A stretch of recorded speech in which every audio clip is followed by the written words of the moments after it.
আপনার যারা শত্রু, যারা আপনার সাথে এতদিন ধরে শুধু শত্রুতা করে গিয়েছে, আপনার যারা শত্রু, যারা এতদিন ধরে আপনাকে যত রকম ভাবে ক্ষতি করা যায় সেই চেষ্টা করে গিয়েছে, আমি আপনাকে দায়িত্ব নিয়ে বলছি, শত্রু মুক্তির স্ট্রং সম্ভাবনা লক্ষ্য করা যায় মকর রাশির জাতক জাতিকাদের ক্ষেত্রে।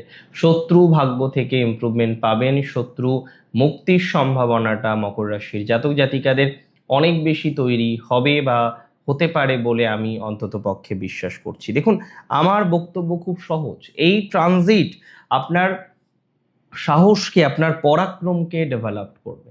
যে কাজগুলো আপনি এর আগে করতে গিয়েও পিছিয়ে এসেছেন, যে কাজগুলো করার ইচ্ছা থাকলেও কোনো একটা জ্ঞাত বা অজ্ঞাত কারণে আপনি করতে পারেননি, এরকম যদি কোনো কাজ থেকে থাকে, যে কাজটা আপনার ইচ্ছা ছিল করার কিন্তু করতে পারেননি, সেই কাজগুলো করতে পারবেন। কিছু কিছু ক্ষেত্রে আপনার জেদ বৃদ্ধিপ্রাপ্ত হবে, জেদ বৃদ্ধির সম্ভাবনা রয়েছে, অদম্য জেদ বৃদ্ধির সম্ভাবনা লক্ষ্য করতে পারছি।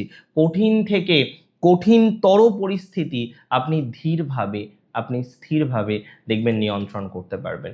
শনি তৃতীয় আছে, শনি তৃতীয় অত্যন্ত ভালো ফল দেয়। এখানে শনির এনার্জি মঙ্গলের মধ্যে বর্ষিত হবে, যে কারণে কিছু কাজ দেখবেন যেটা এর আগে অত্যন্ত তাড়াহুড়ো করতে গিয়ে বিপদে পড়েছিলেন, সেই ধরনের কাজ আপনার সম্পন্ন হতে চলেছে।